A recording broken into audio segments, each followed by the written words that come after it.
Hi everyone, welcome to week 2. We're going to be talking about the importance of cost control, chapter 1 in your textbook. So this week we'll talk about how restaurants' costs affect their profitability, describe how you as a manager have role in cost control, identify the types of cost incurred by restaurants, explain what prime cost is and why it's so important to control it, and explain the basic restaurant cost control process. So the relationship between cost and profitability. If cost becomes disproportionate to the revenue, the profitability of a restaurant will be seriously jeopardized. You just think of it as you can't spend more money than you make. Profit is what remains after expenses for a business are paid. Basic profit is expressed as followed. Sales minus expenses equals profit. Now, cost control starts with menu and continues all the way through purchasing to receiving, storage, production, and finally service. Without controls in place, an operation has no way of determining and evaluating whether the operation is profitable or meeting its budgets. Controlling and reducing costs are both necessary for ensuring the ongoing financial health of an operation. Now, the average profit is very small, between 3 to 4%, so there is a fine line between success and failure. So what can a manager do with cost control? The cost control process must occur on a day-to-day basis. It is the manager's responsibility to facilitate profit, strategic menu pricing, financial analysis, and consistent growth of a business. Now, depending on the size or scope of an operation, will determine the extent to which the managers will exercise direct control or they'll delegate that responsibility to other staff. Now, if you think of it as a fine dining establishment, you have your executive chef in the back that will be doing, ordering for the food, and they'll be scheduling the staff for the back of the house, where the front of the house would be ordering more beverages and scheduling the front of house staff. Now you go into a quick service operation, all that will be done by either the general manager or the assistant manager. So it really just depends who's doing what, or where you're at is who's doing what. For managers, employees, and suppliers are all expected to meet standards set by the management. Now, standards need to be over the whole entire restaurant, not just focusing on, food costs and then labor costs get out of control. You need to set standards all the way across the board. You can't just be, putting out fires. You need to have a nice, even consistency. So the major costs that managers have control are food, beverage, and labor costs. Together, they are known as prime cost because they have the highest cost in the operation. For most restaurants, the prime cost must be less than 65% if they want to make a profit. So let's talk about the different types of costs. So we have a cost that remains the same regardless of sales volume, like your insurance or rent, and that is considered a fixed cost. A cost that increases and decreases in direct proportion to sales. Your food and beverage costs, those are all variable costs. The less food you're making, the less food you're buying. Then you have your semi-variable costs. Costs that increase and decrease as sales increase or decrease, but not in direct proportion. So like your labor costs. So that means like you have your salary managers, so no matter how many hours they work, they get the same pay. But you have, just your line cooks and your dishwashers, those are all hourly paid.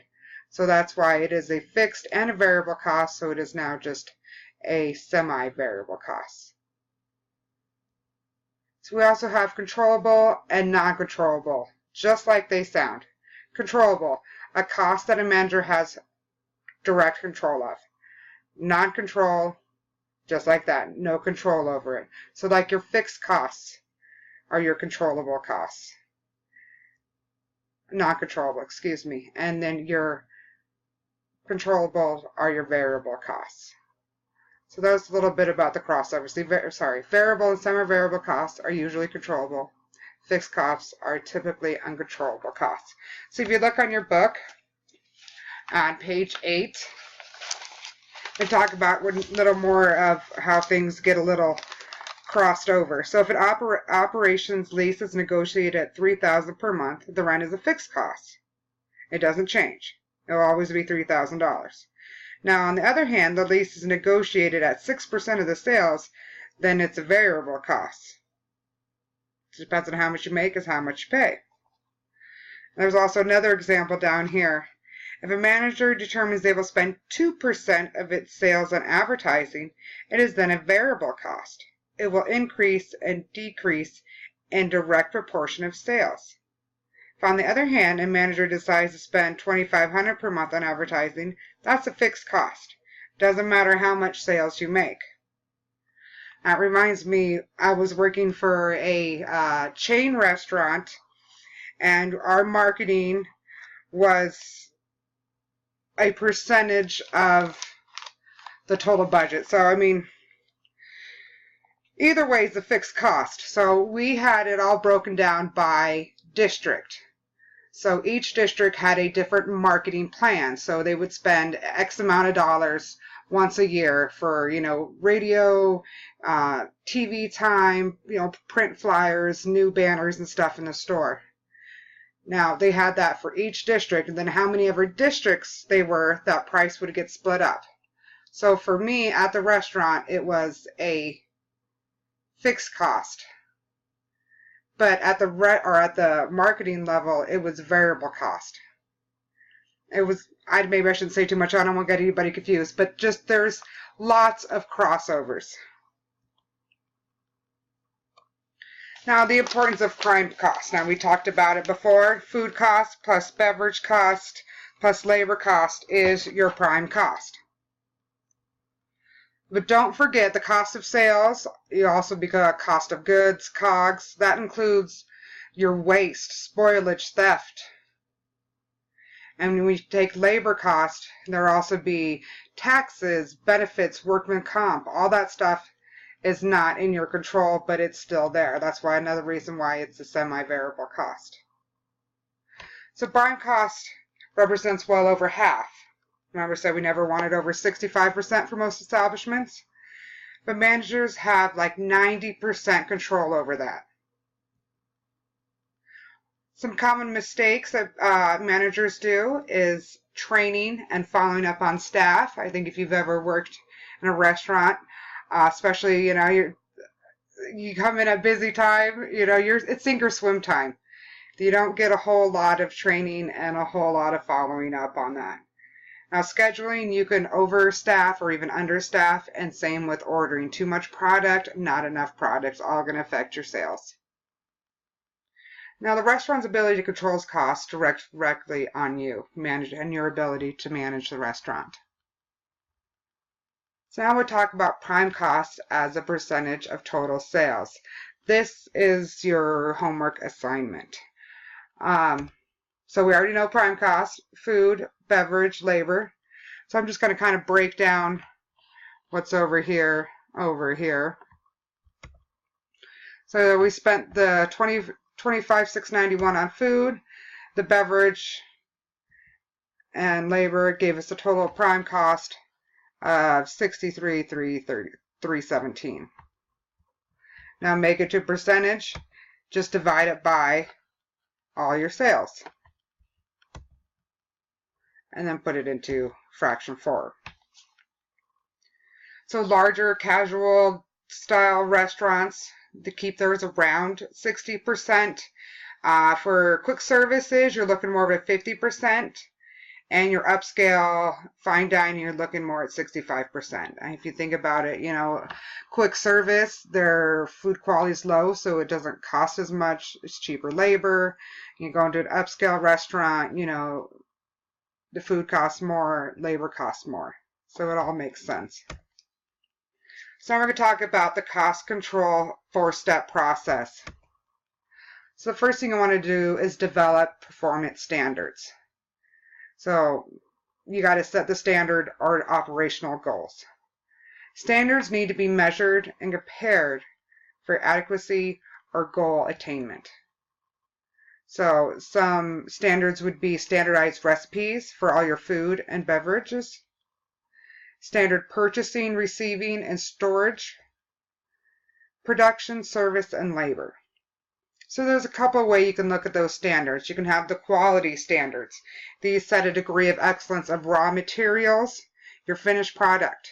So that could be with your standardized recipe, with your purchasing standards, and your production standards, service standards. There's also the production standard for employees, how well your staff must be skilled. They all need to have certain kind of skill levels.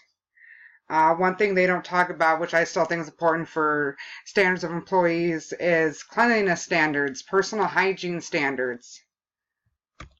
And you also have the quantity standards. So these refer to the weight or the count or volume that they're purchased in. It also establishes measures such as portion size and production requirements will help with costs. So like how many staff are you going to need for 50 covers? On your standardized recipe, how many ounces of meat is in each portion? There's also cost standards as well. So you don't want to just measure the quantity and quality. There also needs to be standard costs associated with that as well. So now that we know what to look for, let's monitor the actual performance. Managers must collect accurate sales and cost data. Historical sales includes specials or promotions, community events, and weather. That's very important. Important to the control cost. Cost control. Ugh. The income statement allows managers to monitor. I think that goes with the next. Yes. So once the sales and costs are calculated, these figures are compared to the budgeted amount, the operational standards, and historical information in order to identify the variances. That's where the income statement allows managers to monitor that. So as you know, the relationship between cost and sales is closely proportional. Costs will change depending on the sales volume. This is why it is so important to start with accurate information to know whether costs are in appropriate range of the standards. So when or why are we going to be monitoring these standards? So yearly and monthly data are collected for budgeting and income statement purposes. Weekly data are going to be used for your purchasing and scheduling. And then your daily and even meal period data are going to be collected for scheduling and production planning. A little bit more about cost. In addition to the sales cost, accurate cost info is necessary. And once again, things you want to be recording, your inventory levels, payroll, including actual hours used, scheduled, food cost, how many covers you did, holidays or community event, any in-store promotions, and of course the weather outside. So when comparing the actual cost and sales are calculated, these figures are compared to the budget amount, standard op standards, and historical inference to identify the variance. The variance is the difference between the actual results and their targeted results. So you want to go over and do a line item review. I wish I should have found a better one than this. This is kind of just the one they gave in the book. So you can see the variance is expressed as a dollar and a percentage here. So they have the food sales budgeted at $100,000. They only did 90. That's a huge 10% loss. I mean, not loss, but they did not predict well.